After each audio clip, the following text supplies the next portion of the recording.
Right, it's just gone the top of the hour. It's time for us to go into that fantastic interview with this week's featured artist, Tony Momrelle.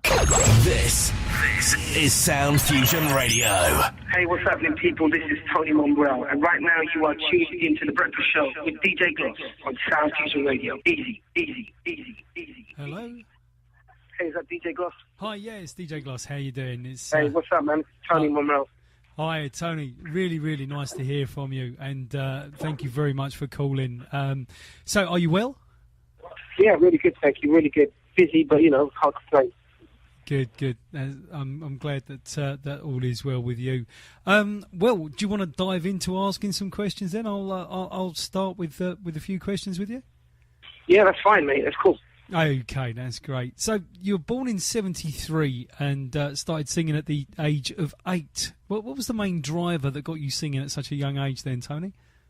Well, to be honest with you, at that particular time, I guess, I had music in the house and my family were always playing music, so it was always surrounded me, and I guess it was just something that happened, I wouldn't say that it was something that I knew that what I wanted to do. I just enjoyed it, and as I guess as a lot of kids at that age, you pick up different things, gift-wise, whether it be singing or dancing or whatever. And so that happened a lot in my house. So that's kind of what happened back then. But then I think later on, when I got into school and into early teens, I really fell in love with music, and that's when I felt like I liked to do it more than what I was doing at the time. Yeah, I get it.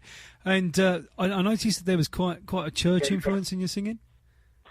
Yeah, I mean, I grew up in the gospel church, so for me that was something that was definitely involved in my lifestyle, part of my DNA, let's say. So, and from there, I think when I want to get more confidence as a young teen, the only way that I could do that without, being singled out was to join the youth choir. Yeah. So that's what I did, and that kind of helped me, vocally, yeah.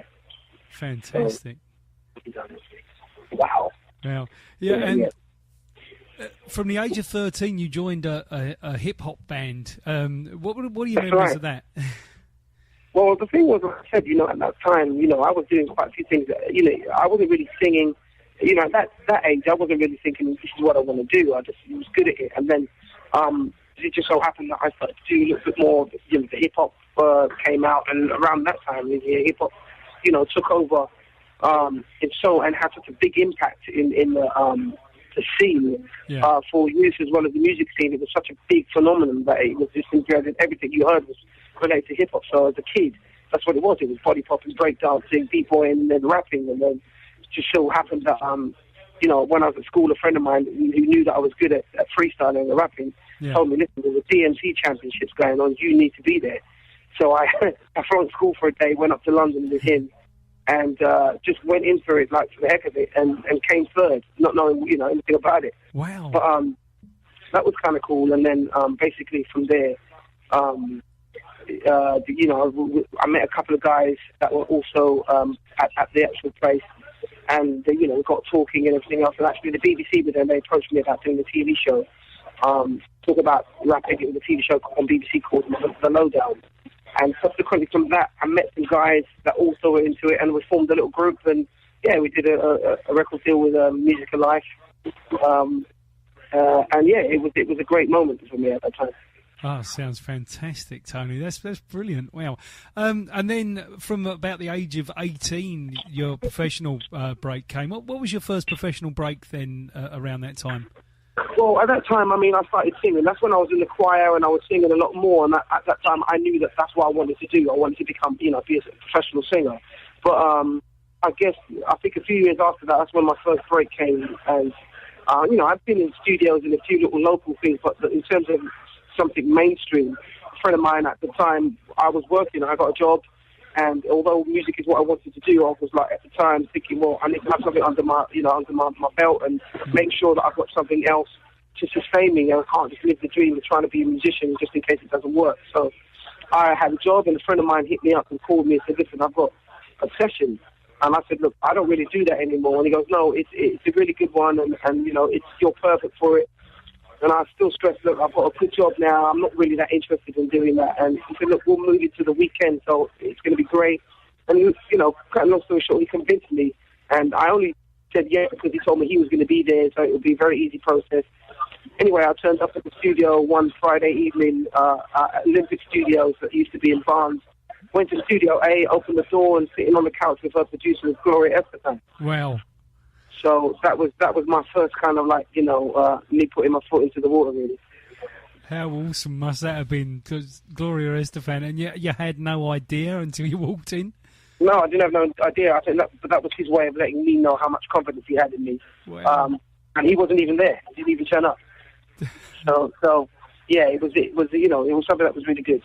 And she knew who I was as soon as I came to the tour, so that put me at ease. And it was a great session. And then from there, she got me to do a lot of promo work for her, and some TV stuff to support her album.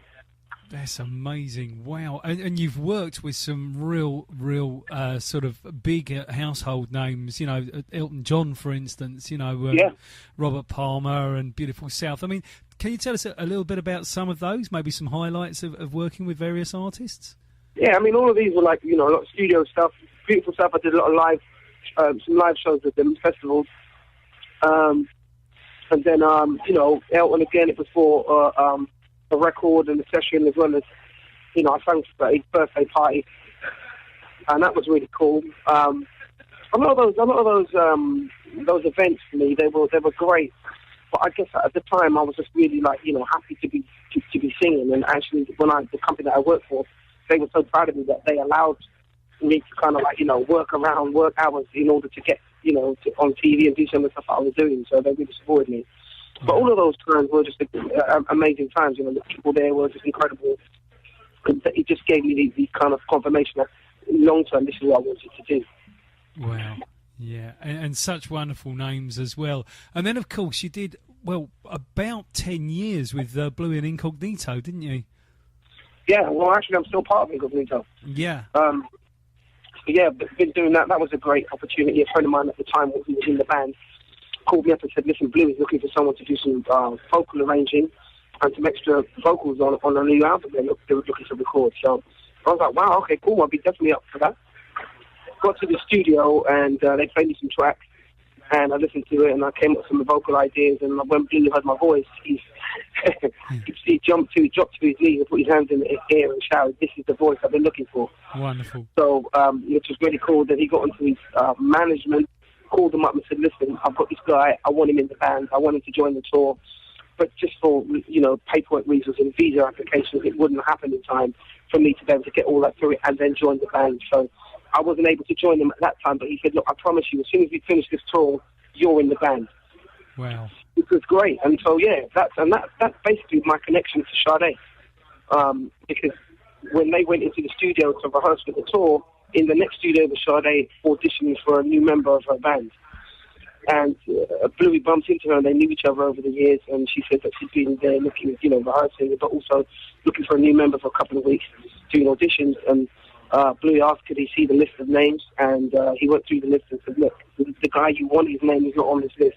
Not that he would know anything about this audition, but I actually want him for my band, but we just can't get him in time. But, unselfishly, he gave Sade my number, and she called me directly, and the rest is history, man. Wow.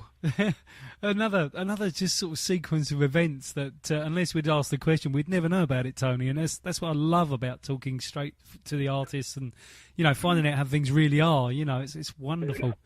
Mm. I mean, you were on...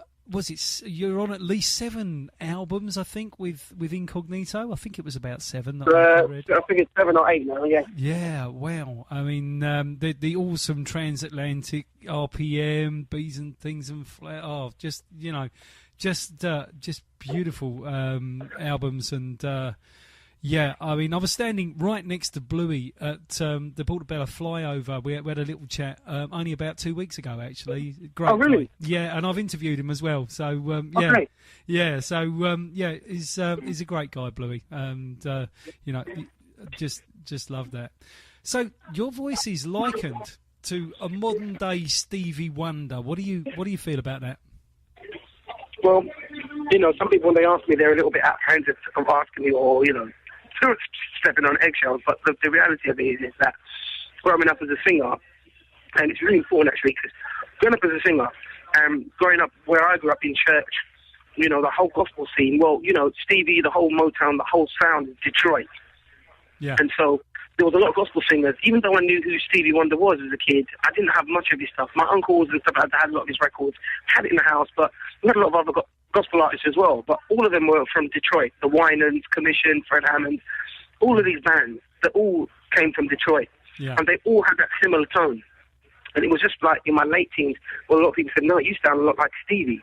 And then going into my early 20s, a lot of people then came to me and said, well, I can hear Donny Hathaway in you. And at that time, I didn't even really know. I knew of Donny Hathaway. I didn't know any of his music. Yeah, yeah. And it was you know, a friend of mine that gave me a record, and I heard it, and I got, convicted listening to his sound. So I guess what I'm trying to say is that, you know, growing up, you're always influenced by something.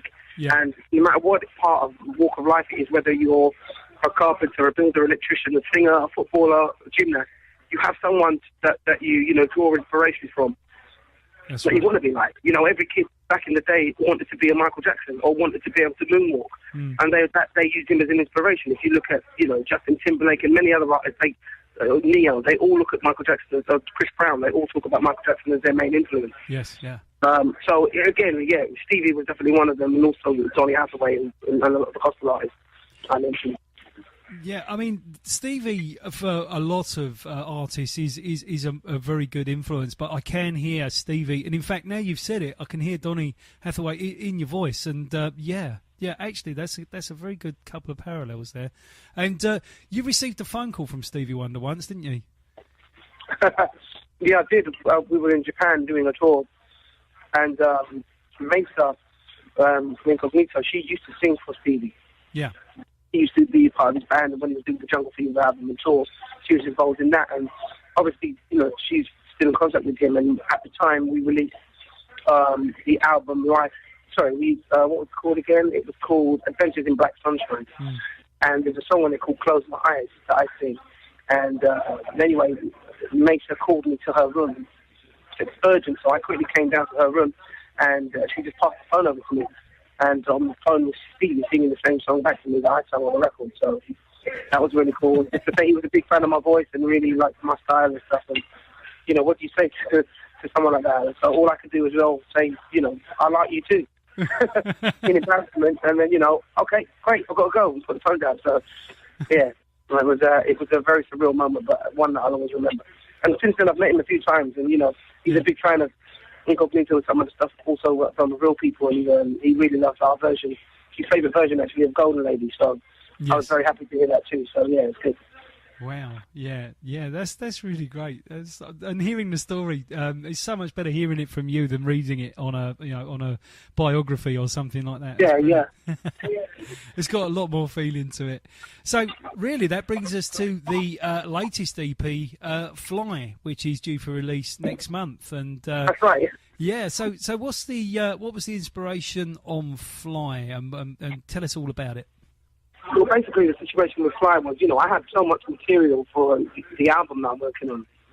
And so it just came to a point where me and my label partner sat down and thought, you know what, that me and my label partner came down and thought that, you know, we need to do an album.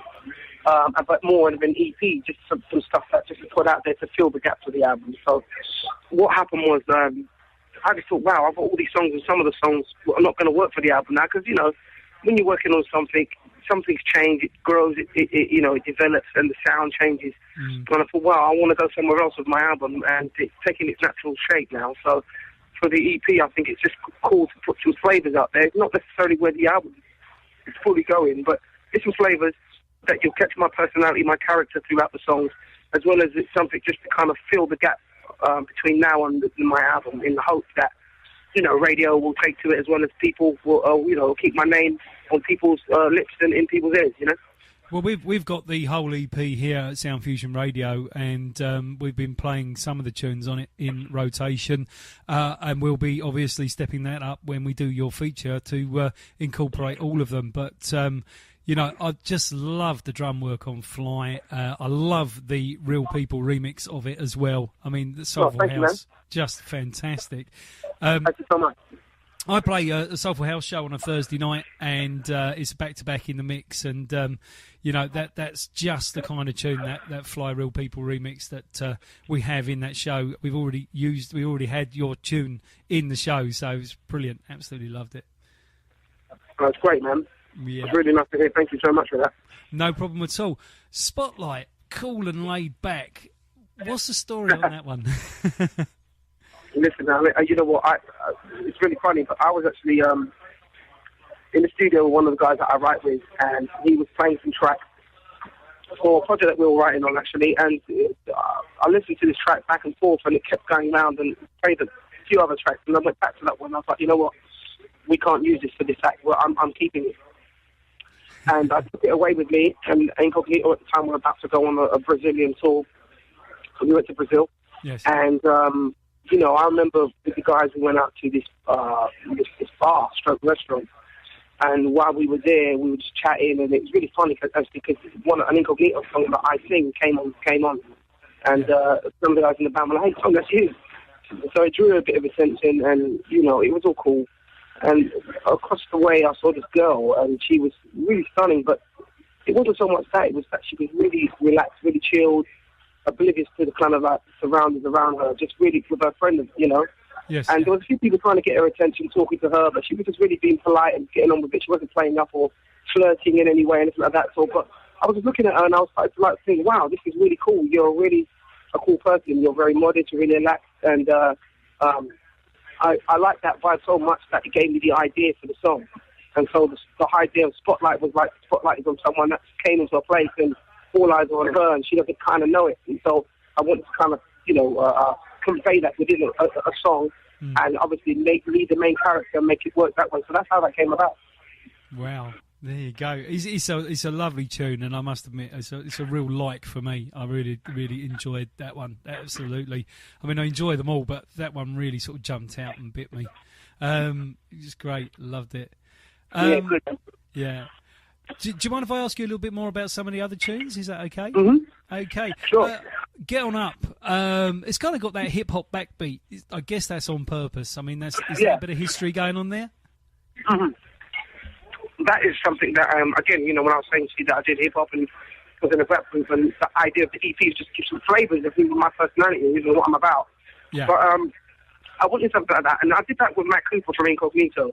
Yes. And we had it a little while ago, when I knew that it wasn't going to go on the album, because that's not where the album's going, but I thought, this has got to go on the EP, because it shows a little bit of, if people don't know much about me, if people that just know me from Incognito or Sade or Real People, so they get a little bit more of an understanding of who I am and some of my roots. So that's basically what that was. And Get On Up, yeah, it's a very New York kind of sound. It's got a bit of grit to it, and it's just something that I want to have a street level vibe to it that will have a positive message at the same time. It's definitely got the street level vibe. It's definitely got the message. It's a great tune, and the hip hop just comes riding through. I love it. It's and like you say, it's great variation on the EP. I mean, some EPs from start to finish, there's not a great deal of variance in what you've been given, but this definitely gives you a bigger flavour of you, Tony, and and of your awesome vocal, shall we say, versatility. Well, like I said, that was the main thing, because a lot of people know me for just Incognito as a front member for that. A lot of people know me for Real People and all that. I need to connect those things, but that's why I wanted to do something that was separate from all of those entities, that the same audiences can listen to it and appreciate it, but also know, wow, there's a lot more to what I do.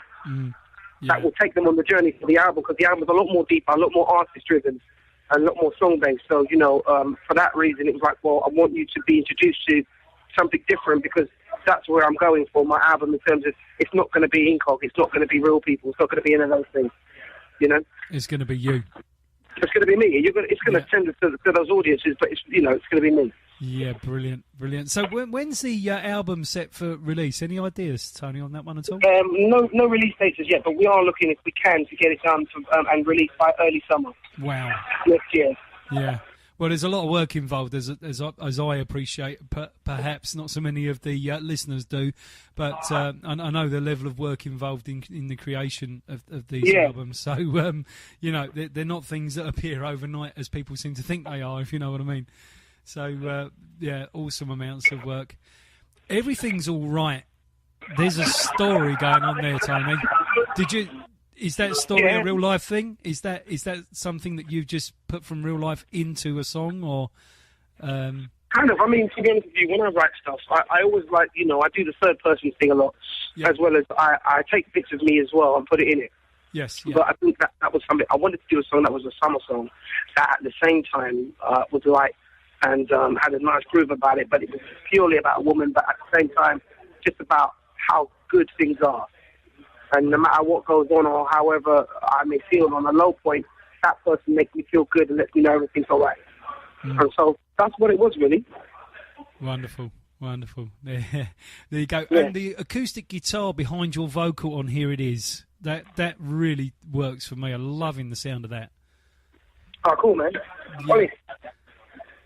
I mean, I can imagine it took a while to arrive at that arrangement. I mean, did you play around with that a little bit and then just come to... Yeah, we did. We did. For me, it was like, I did that with a friend of mine, Pete Kuzma. And talk about Everything's All Right, did you say? Yeah, no, on Here It Is, you've got like the acoustic guitar in the background there. Sort of behind you, yeah. Yeah, that one was a really, really cool little vibe. It was one of those things where, it was one of those things where, when I was in the studio, I was working with one of the guys called the Layabouts, and they're actually like a soulful house kind of group. Yeah, played tunes before. Yeah. So we've done a lot of stuff. They do a lot of stuff for us on the label, they're part of the team. And it just so happened that, again, I was in the studio and I was like, look, man, I want to put some stuff down. And it was actually like working for my album, but it just so happened that the way it was going again, it was like, man, this is great. I think this could go well for the EP.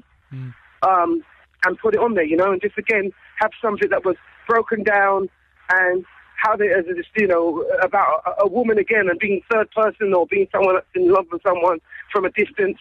And I just thought, it's geared at the ladies, and that's ultimately what my music's about. But at the same time, it was something that I thought, wow, it really works well. It's stripped down. And, I thought at the time when we first did it, it was completely acoustic. And I thought, well, that's something I could do live, but for the actual EP, let's bring the band in. So that's what we did, and make it more of a live feature. Yeah, it's a great tune. It's a lovely tune. Are you okay for time? Because I could ask you some more questions if you have got the time. That'd be lovely. Yeah, no, sure, go ahead. That's fine. Go ahead, mate. Brilliant. So, One Step to Love acoustic mix. That's number 6 on the EP. Again, there's a story going on there. I mean, all tunes are a story, but this one sounds like it's coming from within somewhere, if you know what I mean. Which one's that? One Step to Love. Yeah, a lot of the times, again, I guess what it is with me, I always try and put myself in it vocally and emotionally, because I believe that, you want to take that person on the journey, whoever's listening to it, you want to take them on the journey that is believable. Or, for instance, when you watch a movie, you want to see good acting, that you believe the movie.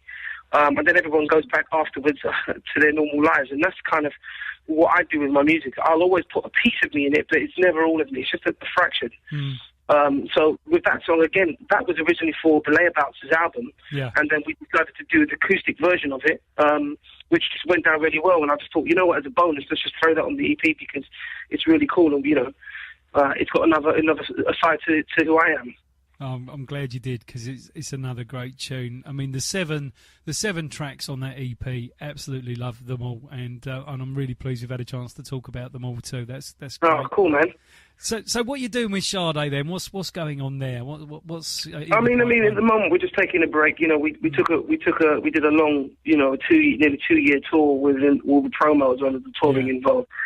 We took a break on that, and now, it's really just me focusing on my record. and getting that together. And, when Charlie does a record anyway, it takes some time. It never happens immediately. So there'll be, I'm sure there'll be another record, but right now she's taking a break because for her as an artist, she's one of the only artists that I know that is completely involved in the whole process from start to finish. Yeah. So, she's involved not just from the songwriting, she's involved in the production, the artwork, everything to the touring. And so basically for the last, since the album started, and it took a year and a half to do the album, so from that start to the end of the tour, that's like a 3.5-year process. She hasn't stopped. So she now is just taking a break, really, a well-deserved break. And then I think when she's ready to grace the stage and grace us again with her presence, she will, and she's that kind of artist that she can disappear under the radar, so to speak, and then just reappear, and it's just the right time every time she comes back. So, yeah, so that's what's going on. But still very heavily involved, and, it's exciting times as well. Wonderful. So, imminent album release at some point in 2014, and then beyond that, Tony, what are you thinking of then? We'll see what happens. We'll take one step at a time. I'm still an integral part of obviously, Incognito as well as Real People. But at the same time, I love music and I love the stuff that I'm doing at the moment. So if things transpire to something greater and it opens up opportunities, then of course I want to expose those. For me, I think just from a British male vocalist point of view, I want to bring that back in some ways. There's a lot of singers out there and everything else like that, but I've always met through fans and radio DJs and people like yourselves in interviews saying that, there's a lot of people out there that like a lot of music, but they just don't feel it's believable enough. And that's always hit home with me and always bothered me about it. So for me, I want to, if anything, my part of it, if I do my record, is just to really emotionally challenge people and that you want to see it live and that you feel like, wow, this is, and it's English, it's British. Yeah. So that's kind of what I'm about. So that's what the plan is anyway. That sounds brilliant. And I'm glad you've confirmed to me the exact correct pronunciation of your surname. Because... Yeah, I know. I didn't want to correct you there. I just thought you were going to hear it when I say it. So I'm glad a lot of people say it, mate. A lot of people go, Tony Momrelle, or whatever. They think I'm Italian. I'm like, no, it's Momrelle. It's French, but it's fine. No, yeah. That's cool. Well, I'll edit that bit out so I don't look a fool. And... and we'll put Momrelle in there instead. So there we go. Yeah, no worries, man. That's cool. In fact, I'll probably just leave us having a laugh about it in there because I think that's far more natural. No worries. That's cool, man. That's brilliant. Is there anything else you'd like to tell our listeners about where to buy your music, release dates? I mean, they can. Things? Yeah, I mean, the release date, the full EP release date. There's 2 dates online. It's the 4th of November, and that will be on iTunes, Amazon, down to Beatport to TrackSource. All of those you can get that from, and then you can also buy it from our store, which is peoplemusic.co.uk. If you go to the store, you're able to buy the CD hard copy version. And also for those DJ lovers out there that like to spin on vinyl, we've got a limited edition and a limited amount of 7-inch vinyls.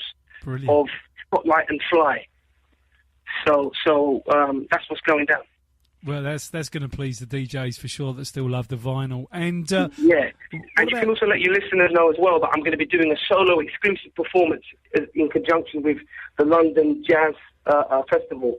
I'm going to be doing a show with my full band to promote and support my EP as well as some other little gems at Pizza Express on Dean Street, and that's going to be on the 22nd of November. 22nd of November, right? Well, we can get behind that as well and give that a little bit of a plug for you as well. So brilliant. That's good. And what about linking with you on social media, Twitter and Facebook? Can I do that? Yeah, definitely. You on Twitter, it's just Tony Momrelle, TonyMomrelle. And Facebook exactly the same again. And for those people that have got smartphones and Androids, they can also follow me on Social Cam, where you can see me doing my day-to-day kind of diaries and going around backstage, on the plane, on stage, whatever, all my craziness. Wow, sounds great, Tony. Sounds absolutely wonderful. If there's anything else you'd like to tell the listeners, please feel free to do so. No, I think that's it, man. Well, thank you very much for your time. It's been lovely. You're welcome. It's been a great interview, and thank you for being so sort of open and honest with and telling us all about the stories and the angle that we don't get just from the biography. That's wonderful. Thank you for that. Oh, you're so welcome anytime, man. Thank you so much for having me on the show. Just an absolute pleasure. You have an absolutely beautiful day, and hopefully it won't be too long before we speak again soon. Hopefully, man. That'll be great, brother. Yeah, you take care of yourself, and we'll speak soon. Cheers now. All right, take care. All right, Thank you. bye-bye. Thanks, bud. Bye. Take care. Bye. There you go, the fantastic Tony Momrelle. We had a good laugh over my mispronunciation of his name, as you heard there, and I just had to leave that in the interview. I was going to edit it out, and I just thought, no, actually, that sounds far more natural for us to be having a laugh about that particular thing. Love the way he took the lid off the EP. Now, that EP's available right now, and there are links coming out of various social media to take you to that on iTunes, and you can go check that out. And all 7 tracks on the EP are absolutely fantastic. Loving it. And we'll be playing more from the EP as the weeks go on through our rotation. So you will get more there from Tony Momrelle, and looking forward to speaking to him again. Thanks, Tony. An absolutely awesome feature, fantastic music, and a wonderful interview. Thank you so much for joining us here on Sound Fusion Radio. Hey, what's happening, people? This is Tony Momrelle, and right now you are tuned into The Breakfast Show with DJ Gloss on Sound Fusion Radio. Easy. Glossy.